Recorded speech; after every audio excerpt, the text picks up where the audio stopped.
Yang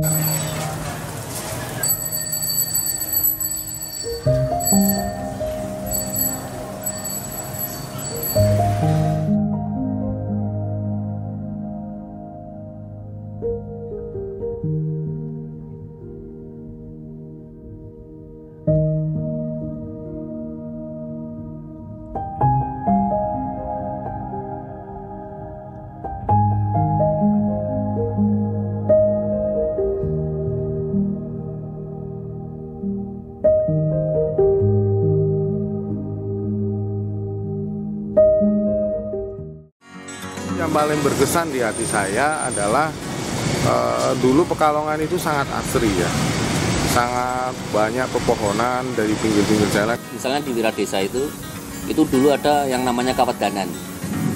Itu di depan pasar itu. Ya, saya dulu kecil di sana bermain di Kawat Danan itu dengan halaman yang luas, pohon-pohon ringin yang rindang. Aku bilang Pak Ora gitu aja diteot. Apa yuk sarumen gitu. Kasar gitu, nggak boleh sama ibu. Gini, pokoknya begitu bapak ibu tindak, wah merdeka kita. Jadi sampai di rumah tuh pokoknya jadi anarkis. Meja digeret gitu, terus kita jadi main-main macam-macam, duduknya jegang gitu, makan kecap ceplok cuma sampai kayak sandal jepit itu, bunyinya kayak sandal jepit. Oh, merdeka banget. Terus ngomongnya pakai bahasa Pekalongan yang waktu itu kita sebut di antara kami bersaudara itu nyebut ayo ring-ringan, karena kan si ring Pak ring dinju kan gitu ya, terus ada ringnya. Sungai Loji itu waktu aku masih remaja, itu kapal itu sampai di Sungai Loji. Dulu waktu tahun 70-an tuh banyak pohon kenarinya. Nah, di sepanjang jalan tuh banyak pohon kenari dulu. Saya suka manjat pohon kenarinya, saya ambilin. Atau kalau ada yang nunggu yang jatuh, kan ditutup enak. Kemudian itu pohon kenari ditebang untuk selama proyek lebaran jalan tahun 76, 78. Dan setelah itu diganti pohon mahoni, rasanya pahit.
Mau telo? Hah? Iya, Pak. Aman besok.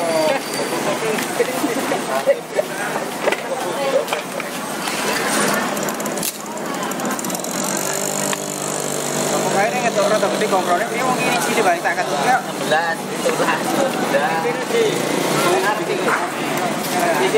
Pikir kayak sedikit apa? Coba ramat. Sabdo gue pas. Gue kebulake. Oh, bahasa Pekalongan ya masih dipakai.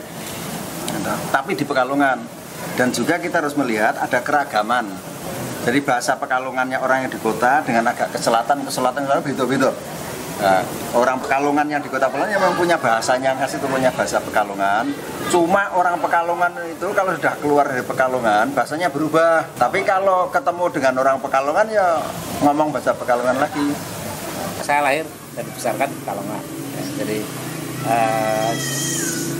tapi kemudian ketika saya lama di Jogja itu tiba-tiba untuk berbahasa Pekalongan itu kan sesuatu yang harus fight gitu ya. Jadi menemukan sesuatu yang hilang. Dan kita nggak mau bahasa Pekalongan hilang. Karena sangat spesifik, sangat suka kita, ya. Yang kalau itu hilang nanti membuat kita, anak-anak kita nggak tahu lagi.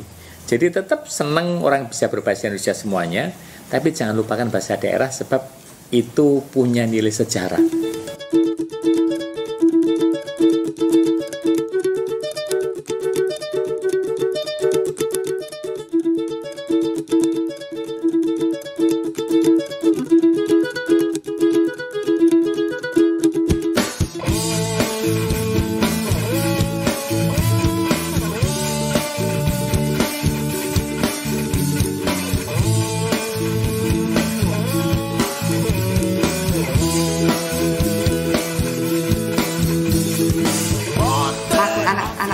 Jadi generasi yang kedua ya dia. Itu juga kayak gitu, mau ngomong Pekalongan saya ikut-ikutan, nggak boleh orang nggak boleh gitu kan. Anak saya protes, kenapa nggak boleh, itu kan bahasa Pekalongan. Kalau nggak mau ngomong bahasa Pekalongan, kenapa kita lahir di Pekalongan gitu. Ini kan bahasa Pekalongan yang harus. Nah itu membuat memunculkan ide dari yang ini untuk oh iya ya, kenapa kok bahasa Pekalongan di nomor berapa kan gitu loh, mesti nggak boleh, nanti kan lama-lama punah. Jadi gila sekali sama bahasa Pekalongan itu waktu ada milis alumni SMA Askarlo itu, alumni SMA Kartini Pekalongan. Kita saling mengingatkan, kelingan rak iki lungguh ki apa jago. Terus kita chatting kayak gitu, pokoknya kok happy sekali loh, itu seneng banget gitu. Jadi ingat semua kan, jadi dengan satu kata aja kita jadi ingat. Terus aku bilang waktu chatting sama temennya, bikin kamus yuk, ayo dikumpulkan itu ngumpulkan yang ngumpulkan. Jadi ya itu sumbangan dari teman-teman banyak sekali waktu kita chatting, waktu kita ngisi di itu. Ya wes, jadi 1425 saya beranilah bikin kamus. Tapi siapa yang mau nyponsori kan gitu. Nah waktu itu ada Mas Sarwono itu kakak kelas, dia 10 tahun di atas saya. Terus, "Yo, piye sih dong kamu surat sido? Ayo tak sponsori."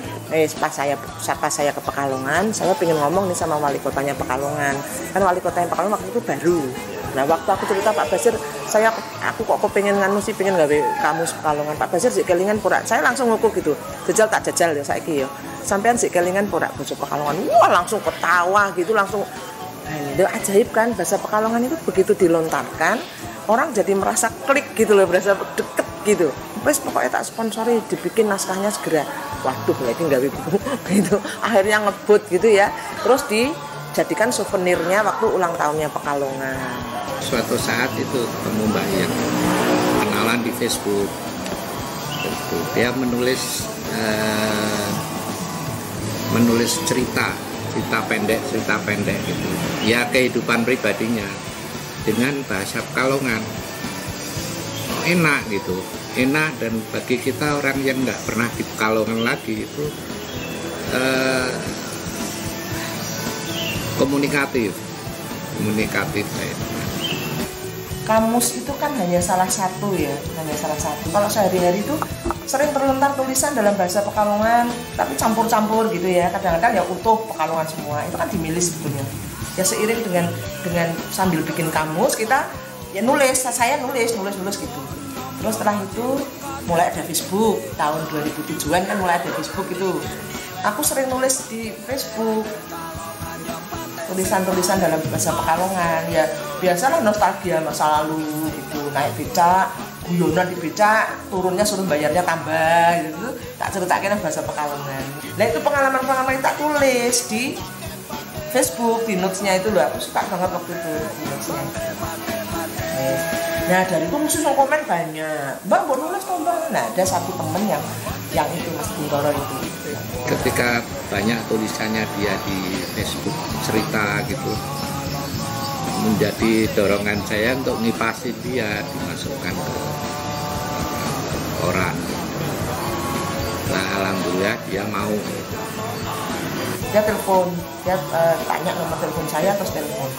Langkahnya gini aja, coba redaksi itu tahu enggak, redaksi koran itu tahu enggak tentang kamus, sudah pernah terbit kamus. Coba enggak usah ngomong apa-apa, kirim saja kamusmu. Reaksinya seperti apa?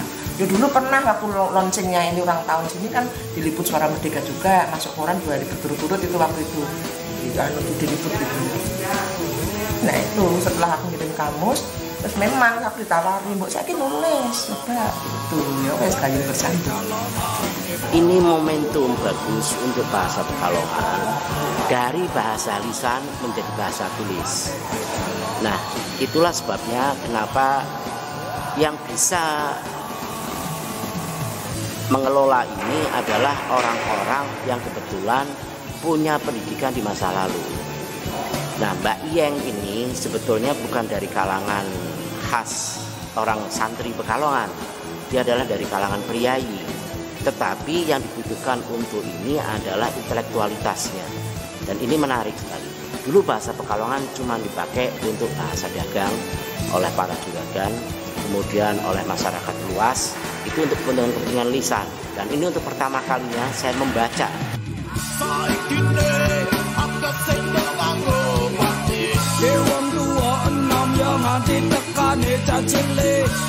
Soalnya bisa nih nganggo bahasa Pekalongan kuwi kaya dhewe-dhewe bicara prote memang digedheke nang Pekalongan.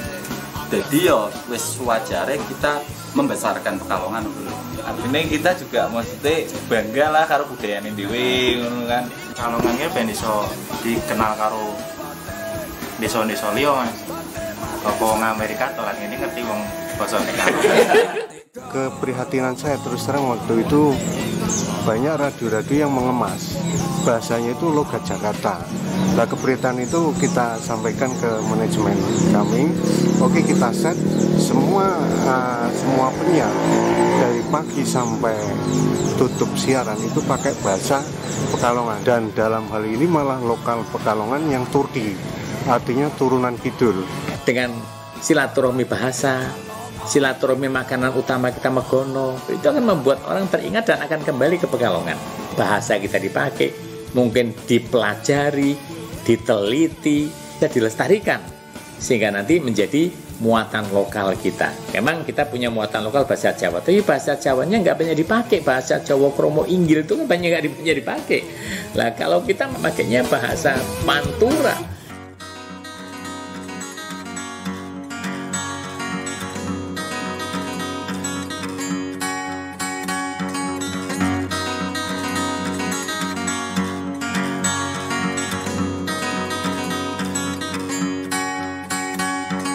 banyak yang usul sendiri, akhirnya ayo toh kita kopdar gitu, ayo toh kita kopdar.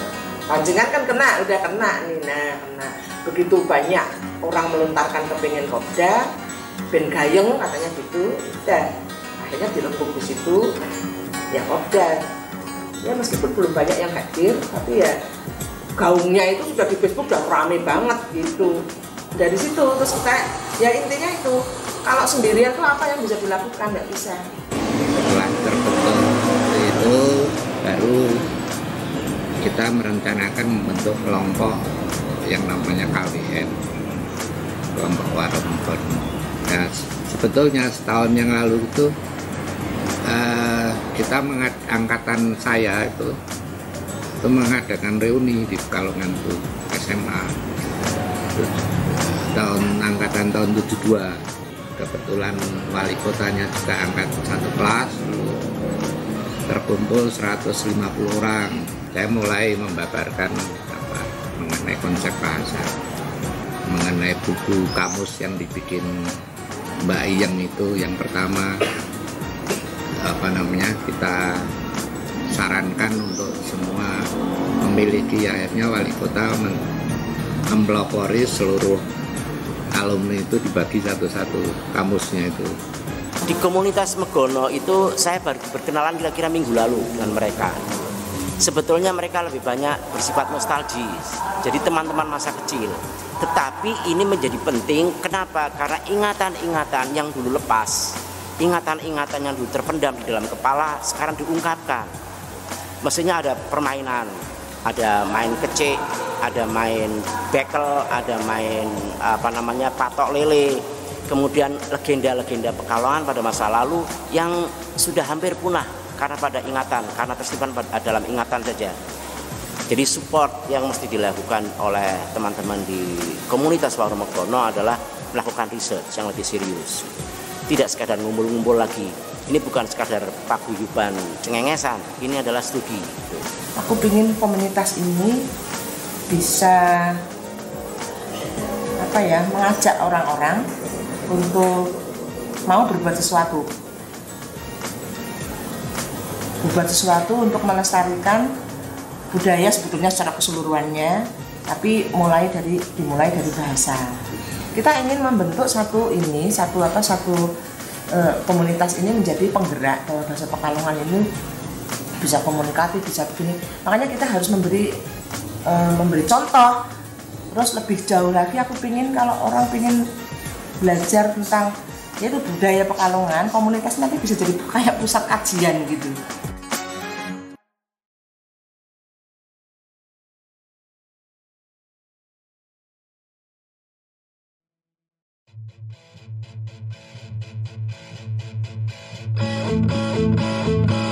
Ning krapia jeceris lamaran, saben sawal ramene pokokan. Wong sing teko rombongan, yo pasang-pasangan, yo ana sing dhewean. Wong krapia wonge gegiengan, gawe lopet ketine pokokan. Saben setahun pisan, donge pasawalan, ning krapia Kalongan.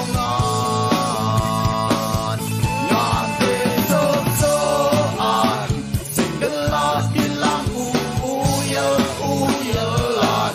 Do penasaran, pengen delak lopet sing gedine pokokan. Gedine pokokan, gedine pokokan, gedine pok. Setahun pisan, tradisine wong krapia yo sawalan. Wong era sungkanan, do gawe lopet sing gedine pokokan. Gedine pokokan, gedine pokokan, gedine pok. Ning krapia Kalongan, ono lopes gedine pokokan. Lopes sekira munggu pajangan, yo kena dipangan.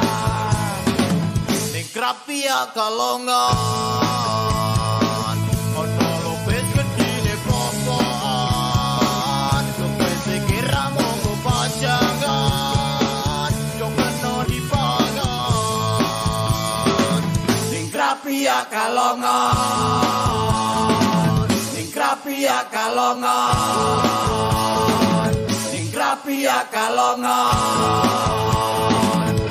ning krapia Kalongan.